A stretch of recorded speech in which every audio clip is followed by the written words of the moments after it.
క్రైస్తవుడు అనిపించుకోవడానికి, క్రైస్తవురాలు అనిపించుకోవడానికి minimum qualification, I am not important. నాకు ముఖ్యము కాదు. పోనీ నేనేమైనా అయిపోని, నేను అవమానం పొందని, అందరి చేత నిర్లక్ష్యము చేయబడని, దూషించబడని, ఎవరైనా నన్ను గూర్చి కించపరిచి మాట్లాడని, హమేతో కుచ్ ఫర్క్ నై పడతా, పర్వాలేదు. ఇలారా, ఈ మార్పు నీకు ఎక్కడ రావాలంటే నీ హృదయములోని అతి రహస్యమైన లోపలి గర్భాలయం లాంటి అంతరంగపు మందిరంలో, అక్కడ లోపలి గదిలో జరగాలి ఈ మార్పు. అక్కడ సింహాసనం ఉంది. నీ హృదయంలో లోపల అతి నిగూఢమైన చోట ఒక సింహాసనం ఉంది. ఆ సింహాసనం మీద నీ అహం కూర్చొని ఉంది. నీ అహం, హృదయ గర్వం కూర్చొని ఉంది. అక్కడ మార్పు జరగాల.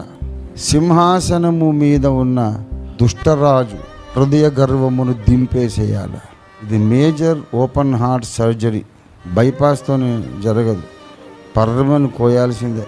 కోసి హృదయము లోపల ఆత్మీయంగా సాదృశ్య రూపకంగా చెబుతున్నాను, నీ హృదయాన్ని పరపర కోసి లోపల ఉన్న అహమును గద్దె దించాలి. అప్పుడు నేను ముఖ్యం కాదు